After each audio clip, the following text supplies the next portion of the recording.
So welcome back, friends, to another very exciting video on the homestead. I don't think that there's anything more fun than when you have a little spare time sitting down on your computer going over survival kit videos. I enjoy that. EDC videos, survival kit videos. I always pick up tips or learn different things from people with other experiences or maybe just things that I hadn't thought about, and so that's what we're going to be covering today. So it's twofold. So today we're going to be doing what this is going to how this is going to be is a motorcycle survival kit for enduro riding, for guys that are, if you're going to go out into the backcountry for a long time.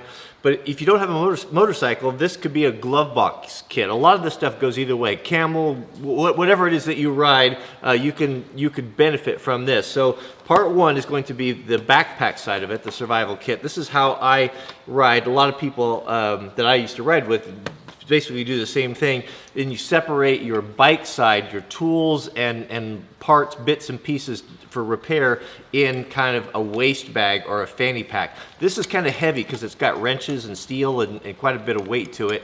And to get that down low on your back and off your shoulders, to me, is advantageous. So let's jump in first to the backpack. We'll go through every item, the philosophy behind it, and we'll have a little fun. So let's take a closer look. All right, here we go. Pull up a chair, get your favorite drink, settle in for the long haul. Okay, just briefly the pack here. So this is a what is it? MSR, Malcolm Smith Racing. This is a dirt bike pack. Any pack will do. The nice thing about these is the dirt bike stuff is built pretty heavy duty. It's usually really pretty affordable, and it rides high on the back because you have to remember, you know, kind of like those of you who are wildland firefighters, you know, you're going to carry this toolkit on there. Which is really reminiscent of a shelter, you know, similar to that. So you want something that rides up pretty high. Also, a lot of these packs are going to have sort of a bungee deal on the back. If you're riding in the mountains, you're going to be adding and shedding clothing a lot, and it's nice to be able to stuff it under here in the back, have your buddies, you know, help each other out, grab, you know, you can add and subtract things without digging into your pack. Hydration capable, you definitely want that. Apart from that, it doesn't really matter. Just get something and make sure it's got a waistband on it. It doesn't have to have like a big super suspension one, but something that will keep it from flopping on your back, and something, you know, any sort of a mesh back or something like this that's kind of porous that will let some airflow in between it to keep you cool, because dirt bike riding is very, very physical. All right, let's just get into it here. So what I'm going to keep in here is my Camelback thing. So these things have bite valve, or these things have locks on them, but it seems like you forget to lock them, and then you put it down and you sit on it, or you put a bag on it and it leaks all over, get your gear all wet. So what I'll do is I'll lock that valve and I'll just stick it in a pocket and zipper it up. That kind of seems to help protect it a little bit, plus it keeps it clean. So this outside, I'm not going to really put too much on the outside because I want to keep the weight as low and close to my back as possible. And that means anything out here, you know, I might stick some snacks or some toilet paper. I've got some spare contacts in there, but that's it. I do not typically want to use those exterior pockets unless I have to. You know, all of this stuff in here, I might drop some maps in there, but I'm not going to use it. Everything, the bulk of it, is of course going to be in the main compartment. Okay, and now that's going to be divided into a couple different ways too. I do not like things bouncing around in a pack loose. I want to have things kind of where I can grab and go that are organized in bags. So this here, this is the GPS that I'll be using. I'll do a video on this, but I'll be mounting this onto the handlebars so I can access it. So this is a 64 Garmin GPS Map 64 ST that I've got preloaded with topo maps in my area. I've used this GPS extensively in wildland firefighting, and it is really great. It acquires signals very, very well. It's extremely robust. You're not going to be able to use your phone. It's not going to be waterproof. You're going to have battery issues. This is going to run off of double A's, and it's super, super reliable. So how I'll mount that is, of course, if you don't know about RAM mounts, I mean, they're awesome. They make how it works is everything uses a ball system. So there's a ball that will mount to the handlebars, and then a small connector rod, and then you can swap these out. So if you buy your mount and you upgrade your GPS to something different in the future, they're very affordable. You can buy a new cradle for it, or your iPhone, or whatever it is that you want. They're great mounts, and they really are super rugged. I think everything is USA made, and it's it's motorcycle proof. They're just awesome. So that I'll keep that in the bag, and that will go on when I'm riding. I won't keep it on there because what happens is if you go in, you go in to eat, you're with your buddies and you pull in and you leave your GPS and stuff. Some people will steal that stuff. So I'll throw that in the pack because it comes off really quickly.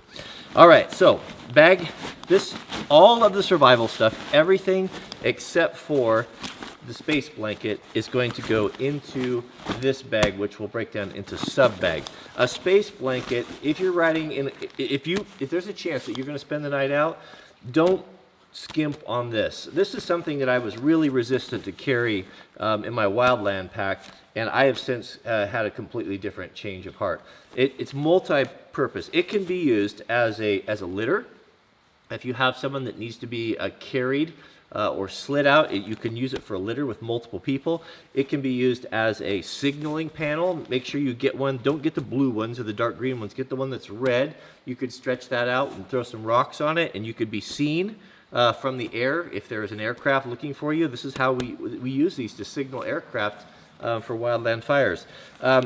I've spent a night in these before, and it saved my life in a cold, windy area. I mean, I don't know literally, but it made my life a whole lot more comfortable because I had it. Don't think you're going to get away with those cheap little Mylar ones that come in the pack. They're tempting because they're cheap and they don't take up any space, but they can't be compared to the original space blanket ones. They're wonderful. So that's going to go with me. A 2-liter or a 3-liter would be better. Camelback bladder of your choice, whatever you want. I'll take the 2-liter and I'll throw some extra ones in there. That's just what I have. Okay, so that basically covers and the saw. Now it's really important to have a saw, especially when you're riding in the spring. Of course, it came out of the Chief. In the spring, because of all of the branches and trees and things that come down. Now, I've debated back and forth whether I should go with a folding saw, because that's what I used to use, versus one that has a sheath like this. And I've decided to go with this. I like this better because I can jam this down between the radiator and the frame on my bike, and I don't have to take my pack off to access it. If I have to cut a whole bunch of stuff that's like we keep running into things, I can take it out of the pack, I can jam that down in there, I can pull it, and it rides well. So, and I like the shape of it. This is the best forestry saw that I have ever used. I like it better than any of the Silkies I've ever bought. It's a Ichiban, Ichiban Samurai, and it is perfection. It's absolute perfection, including the sheath. It's even got a sheath on it with a quick attach deal, which I use all the time. You can put that on your belt, and you can snap it on when you're doing tree work. This is a real popular saw with arborists, but that's the Ichiban. That is a great saw. Okay, let's get into the survival kit, and then we'll do the tools last. So this is just a coaxial bag that I use for organization. Now on top, I'm going to have a rain jacket. A rain jacket just doesn't have to be anything fancy. This is just one I got at a garage sale that I go back and forth between my wildland stuff. But if it starts raining, you're going to want this. And also, it's really good for warmth. A non-breathable jacket, if you have to spend the night out in combination with the space blanket, is actually really warm. It makes a big difference. So you definitely want that. It doesn't take very much. In addition to my first aid kit, I'm going to keep this on top. I'm going to have an Israeli bandage and a quick clot for a major trauma. That way I don't have to dig in the bottom for my, Band-Aids and bee sting stuff. These two will kind of right on the top. I could deal with a injury right away. I'm going to be taking a headlamp instead of a flashlight, because when you're working, if you have to work on a bike and it gets dark, the headlamp gives you hands-free. It's a lot better. Make sure whatever you choose to have backup batteries for these. So keep running with fresh batteries in there, and then have a whole nother set after that, so you can keep that going. The Black Diamond headlamps, I like them. I've got a couple of them. They've been really good and robust. This one's been on many fires with me, and it's been a great headlamp. There are a few things that I've been making my list here as I'm getting back in this that I don't have that I will be adding. One, for example, will be a tow strap. A tow strap is if your bike breaks down, you can tow your buddy out. We've done that before. The lead bike or the bike that's still running will hook a carabiner to the foot peg, which sounds a little bit weird, but it works really good. And then you wrap it around the handlebar in a way that the guy, if he gets scared, can let go and it'll come loose. We'll talk more about that in the future, but this will be part of that tow capability, which I don't have yet. I've got to get a piece of webbing. Okay, bag number 1. We're gonna get into the nitty gritty here. Can you see? Make sure I'm focused here for you. All right, that's a little bit better. Okay, in here I'm gonna have some sunscreen. I like the stick type because you can take it and rub it on your face. You're going to be covered really well. I don't typically get sunburned, but I've ridden with a lot of guys that don't think about this, and so I bring this because it's pretty light, especially when you get out there with a ruddy, red-headed, light-skinned person, and they'll just fry on their nose and stuff. So I'll take that with me. This here is just a waterproof match container with the British Lifeboat matches. These are the good ones here. They are super robust, survival type of matches. You can see, look how far the sulfur goes down there on them. Should I zoom you up here a little bit? Let's zoom you up here. You still focused? Okay, all right, at that. British Lifeboat boat matches. Make sure you have the strikers inside. You need to take a little piece of the striker. Those will light in anything. With some Gorilla Bram duct tape wrapped around there. Nothing new here. These are going to be a set of batteries for my GPS. I can wire the GPS, or I have wired GPSs into the bike's electrical system. I'm not going to do that. It's an ingress for water. I don't like messing with the bike's electrical system. I'd rather just change a couple batteries. So I've got 2 changes of batteries. So that's enough to go probably any ride that I'll go on. And these cases are really fabulous. They're they were designed for aviation. There's a name on there. What do they call these things? They're called aviation.com or something battery holders, and they isolate everything so they're not just jangling around in your pocket, making contact with each other and running down. So these are good. One thing that I do is they've got a little cutout for them right there. See that little hole? And so if I have got a battery that I've used partially, I'll spin it around. And what that tells me is that it's discharged or it's low, and I don't want to use that one primarily. So usually I use that with rechargeables, but just something to think about. So that's the battery carrier. I'm going to have some insect repellent. Mosquitoes can be really bad when you stop. And then a couple fire starters, just choose your poison, whatever you want there. So a couple different ways to start a fire. Where's the fire steel? I'm not bringing a fire steel. I can get a fire going with that, as well as some other things I've got in here. So that's that bag. Bag number 2, and not in any particular order here. I just like to have things organized. Some safety pins for any repairs of straps. You can do that. That can be kind of helpful. Here's some more duct tape, a signaling mirror, 50 feet of paracord, some leather bootlaces. I don't know why that's in there. Maybe for a friend. No, I'm not taking 2 space blankets. A lighter right there, just a small Bic lighter. That's another backup way to have a backup fire. You could go with a life straw. If you run out of water, it would be pretty nice if you had to get something out of a mud puddle to use the Aquamira water purification tablets, and then you could fill up your Camelback, drop one of those in there, maybe a life straw, but you can't use a life straw to fill up your bag. So I think this is a better choice, and they weigh nothing. And then the last thing in here would be, of course, a whistle, like a Fox 40, a really good whistle that's loud. That can be really nice to have if you need to be rescued and found, if you ran off the trail and you go hoarse. And then an extra set of batteries for the headlamp, and those would be the AAA. So that takes care of that right there, right? Is there anything else in there? Oh yeah, no, we've got more. We have got more, but I've got to put this back before I don't want to get confused. Okay, so in the last few items in here, I'm going to take a bandana for a million different reasons. If the sun, would keep the sun off your neck. If you need to get in, wash your hands. Lots of different things in there. And then a super lightweight beanie. You're not going to want to, if you get trapped out there or stuck out there, you're not going to want to spend the night wearing your motorcycle helmet. So these weigh nothing, these fleece beanies, and they compact really well, and they are a godsend when you are cold. To put that on, wrap up in your space blanket, put your rain jacket on, and you can get through a lot. Trust me, I have done it, and it's not that uncomfortable. And then, of course, a very comprehensive basic first aid kit. If you don't want to build your own first aid kits, the best ones out there, I have no question, as an EMT, I know, are my friend David Pruitt, AMP3 LLC. If you want it, he's got everything from huge first aid kits for whole, large parties to individual IFACs. He's an ER doc. He's one of the best people I've ever met in my entire life. I just think the world of him and his family. And he runs a side business as a good Samaritan. He doesn't need to do this, and he puts these together and puts together wonderful comprehensive kits. So go over to his channel if you don't want to build your own. I'm not going to go into detail on this. We've done that all before, but that's it. That's going to cover all our needs right there. So how much does this stuff weigh? Well, I don't know. I could probably estimate. I've got my 3 bags, right?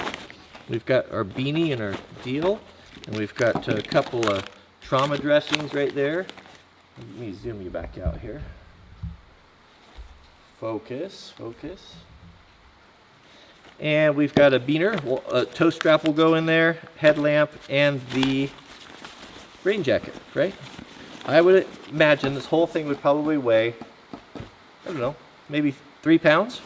Very light. Very, very light. A lot of capabilities in there, a lot of stuff. But that covers that. Okay, so that's the emergency survival kit comfort items, right? All right, let's get into the tools and bike repair stuff. Now these, it's funny, I was watching this Australian Enduro channel, and he was talking about these bags. They use these over there too. Call them bum bags. Bum, B-U-M. We're all a little bit different, aren't we?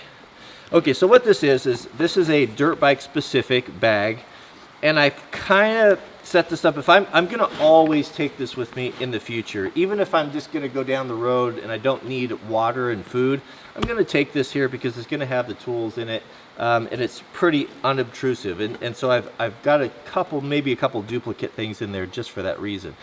Also, what's kind of nice about this one here, and I think they all do this, is it's got this webbing that goes over here like that, so you can store a rain jacket or article of clothing on the back.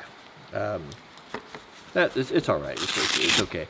The other thing is that you can flip this around. Right? Where's it on your? I'll wear it on my back, but flip it around to the front, and there is this idea that there's a map pocket in there, which I don't think that I've ever used. It might be a good idea. I'd probably keep a map in there. I usually use the GPS, but that's there. All right. So the outside pocket. Let's start on the outside and work our way in. We've got 3 things in the outside pocket. We've got repair stuff here, we've got a tire kit here, and we've got a pair of black nitrite gloves. So the reason, this right here, I love these little containers. You get these from the Forest Service. They come with little first aid kits in them, and whenever I get one, the first aid kit's really pretty terrible, but the cases are awesome. And I like this case because I'm going to be taking an epoxy for repairing metal. Let's say you crack the side of your case on a rock and you're leaking oil. If you can save that oil, or tip your bike over so it stops doing that, and you can clean it up, and you can put this stuff on there, and it's kind of like a JB weld type of thing. What I found with this stuff is when it's loose in the pack that it leaks all over everything and makes a terrible mess. So you have to kind of protect it. So you want to put it in some sort of a tube. I'm going to zoom you up here. Some sort of a tube or a hard container so that doesn't happen, and that's where this comes in. And something new that I'm trying that I haven't used before, this is a new product that I have used on a car one time. What's it called? Fiber Fix. It's kind of like it looks kind of like a black a black bandage, like you wrap your ankle for. And you, I think you put water on it, and it hardens like steel. It'll just fix about anything. You could wrap it around a hose that was leaking. You could probably even wrap it around an engine casing that was leaking and fix that. So I'm going to try to take that. It's very light. It's a little bit bulky, But I'm going to take it on the long rides just in case. You know, and I've kind of got this set up so that I can add and subtract. If I'm going to be riding, is that backwards? If I'm going to be riding close to the house where I could get back reasonably and I want to cut some weight down, I don't want to deal all this, I can eliminate some stuff, right? I can take this thing out and set it aside and add it for when we go like real backcountry long ride stuff. So that's kind of why that's kind of my philosophy as I separate things. Gloves are self-explanatory. This is a tire repair kit. Now I will be installing tubeless tire system onto the tires here. Actually, when I get done with this video, I'm going to put them in.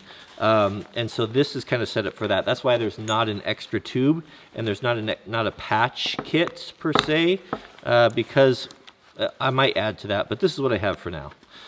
So one thing with the tubeless tires that if you do get a major puncture is you can repair with these plugs. This is a plug. You can repair car tires with these, tractors, lots of things. And this is the reamer, and this is the plug tool that pushes it in. I've got a video on that if you want to watch it.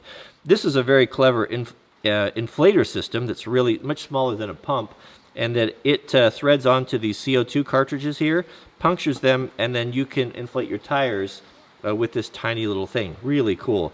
I've got a Schrader valve tool right there, removal tool, an extra cap, some extra Schrader valves, and all of that stuff fits nicely in here. This is the reamer. That reams the hole before in prepping for putting the plug on, and this is pretty sharp. I'd hate to be impaled by that thing, wouldn't you? And so I put a piece of fuel hose on there, which is also can be used to fix broken lines if I needed a little piece of hose or lots of different things. So you want to be thinking about that stuff. And always you're going to be learning and adding as you go on, and you get out there and you break and you think, oh, I wished I would have had this, or I wish I would have had that. It's hard to account for everything, but you can do a lot. Okay, so that's there. So that's in here I'm going to have also in this package, I'm not going to take them out, a nice selection of zip ties, heavy duty ones and smaller ones. I've got about a dozen in there of the good ones, not the Chinese Harbor Freight ones which are not very tough and break real easy, especially when it gets cold. You want to get the good ones. So get an assortment of zip ties in there. Okay, here is I'm going to have to zoom you back out here. Here is the toolkit. Let's see. Let's turn it this way. I think you could see better that way. All right, there. Let's focus one more time. Okay. So what I have here, I'll start at the top, is electrical stuff. So there's some jumper wires in there. If I needed to repair with alligator clips, if I need to repair some electrical stuff, there is some shrink tape in there, which I don't necessarily put that there for you don't want to shrink tape electrical. It's just a nice thing if you have to deal with something that's rubbing or abrasive, or you could use it to fix lots of things. I'm going to have some small clamps in there, little pipe clamps and things that you can repair hoses and such. And I'm also going to have a good set of fuses. Now my bike only uses the 10 amp red fuses here, but I bring some 20s and 30s for anyone else anybody that has a different bike. You always have to kind of think about having stuff for your other riders too, because a lot of people are just not very prepared. And if they're the weakest link, if they break down, that means you can't ride either. So it kind of benefits everyone to make sure you have everything you can to at least get them going so it doesn't destroy your ride as well. In here I'm going to have the tools, and then this is something that's going to have to get flushed out because this is a new bike and I haven't really worked on it too much. So when I'm doing my maintenance, I'm always going to be working out of here, and that's going to tell me anything that I have that's deficient. So of course I've got the tools, the stock tool, the stock toolkit that came with the bike. What I've added in here is some baling wire that's bent over in half, so several pieces of that. This is a combination wrench that's going to work for the rear axles, and I think there's a 32 millimeter and all that stuff. It can be doubled as as a tire bar too, as well as 2 dedicated tire bars. I've got that. I've got a Leatherman Wave. You know what? When it comes to multi-tools, you guys who watch my channel know that I'm not a huge fan of them, but they are perfect for situations like this. And I've tried a lot of them. My favorite one, the one I keep going back to, is a Leatherman Wave. I think that all around, I think it's the best multi-tool out there in the whole bunch. These are going to be all of the little sockets. There'll be 6, 8, 10 millimeter, the Torx sockets, the Phillips and regular screwdrivers. What I have done is I have I ordered, instead of having a screwdriver that they're kind of heavy and bulky, I've ordered these. This is from my old bike from Snap-on. It's a regular and a number 2 Phillips that I can use with just having one handle. That way I don't have to have all the multiple things. This also doubles as a socket driver. I can use that to snap on the sockets. And then one thing that I've really liked that I bought years ago was a mini breaker bar. Everything in here is 1/4 inch drive because the bike's pretty small, and I also keep an extension in there. That's been really handy because it can give you lots of force to break anything loose that you need to. I liked it. It doesn't take up very much space, a lot less space than a ratchet. So you're not really thinking about speed and convenience when you're putting these things together, because if that was the case, I'd put an impact gun in here, right? What I'm thinking about is weight and usability, versatility more than anything. And then of course right here I've got the wrenches, spoke wrenches, 10 millimeter, 13 millimeter, all the wrenches that would need to do what we have to do. And this, as I said, this kit is going to be added to as I work on the bike. That's just what I put together for right now. There's 2 more compartments on the side, and these are kind of convenient compartments because you can reach around the side to your waist, and they're right there. My brother-in-law saved me one time when we went on a ride, and both of us we just hit the wall. We were so tired after about a 60-mile ride. We didn't take enough food, and he had these goo energy deals in his pack, and he had 2 of them, and he gave me one, and it just gave us a little boost of strength to do that last 15 miles or so that made life much more comfortable. So I've carried those ever since. I'm also going to carry in here 2 pair of earplugs. The bikes are pretty noisy, and if I'm going to be riding for any length of time, I'm going to put earplugs in just to protect my ears and make the whole experience a little bit nicer. And the reason for 2 is in case I lose one. I've got a spare right there. So I'll keep the earplugs and the energy stuff right there on the side. And over here is very similar. On the side of the belt is another pocket, and this is the last pocket.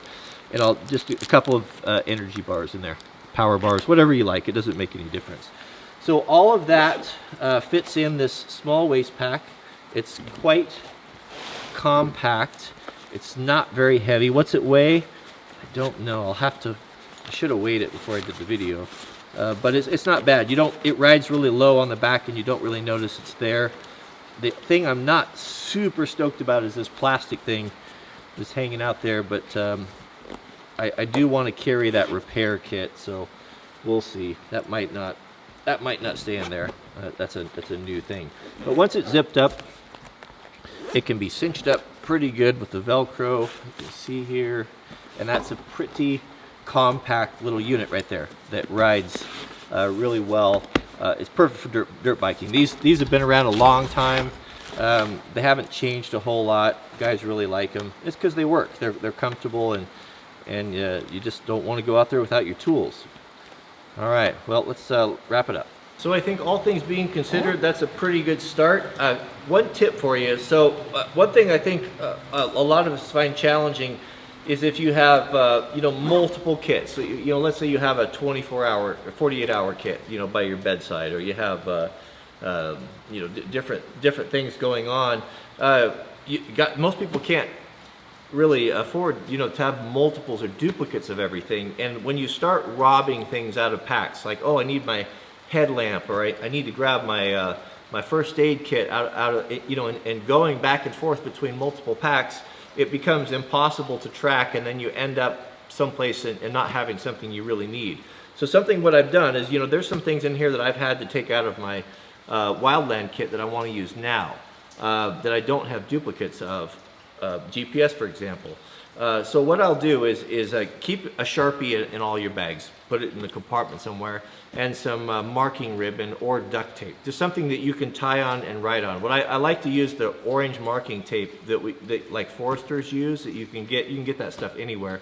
And what I'll do is if I'm taking the headlamp and the GPS out of my wildland kit, I'll write that on the flagging, I'll tear it off, and I'll tie it on someplace that's obvious on the outside of the pack. And what that tells me right away is when I grab it, that I will have like, oh, something's missing. What did I take out of there? Oh, I need to get that. And then you can go there and get it. And I have not been able to figure out a better way to track than that. It just takes a minute to do it, and then you're set. Also, I mean, you have a computer to printer, right? So make a contents of what goes in your bag. I've done this for my wildland stuff. I do it for my mountain biking stuff. I do it for my skiing stuff.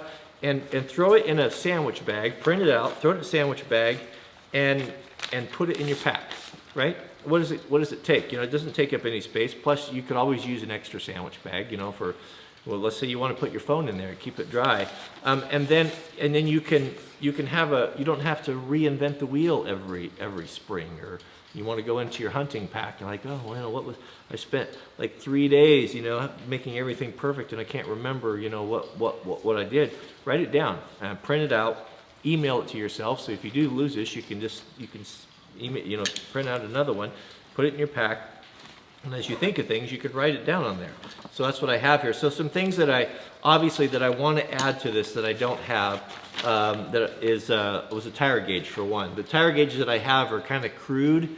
They kind of start at 10 PSI. I need to get a tire gauge that's a little bit finer, because with the tubeless tire system, I'll be able to run this, you know, like at 7 or 8 pounds, and I want to be able to know on that. So I'll add that. I want to add some links to the chain, some chain repair links.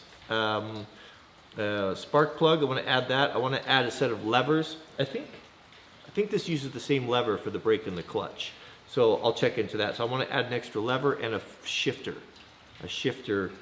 deal. I've seen those broken off before. They're aluminum, they don't weigh very much. I'll throw that in the pack as well. The toe strap, which I talked about, a chain breaker, way to break the chain, and then a miscellaneous bolt kit. There's companies that put them together, kind of a good general purpose bolt kit. They're about $20. You can get them bike specific, that has a whole bunch of the bolts, the common bolts that are gonna wiggle, you know, fall out or vibrate out, or you're gonna break or just lose. You can have that, and I'm gonna put that in here too for those long rides. So if I do have something that comes out and something's flopping, that I can replace it. And I might even add Loctite. I hadn't put that in there. Yeah, I think I will. I think I'll put a little 234 Loctite. I'll write that on there, and then I can start putting that stuff together. So as I think about it, so that's it. That's the kit. Excuse me. If there's anything you can think of that I forgot or should add, please put it in the comments.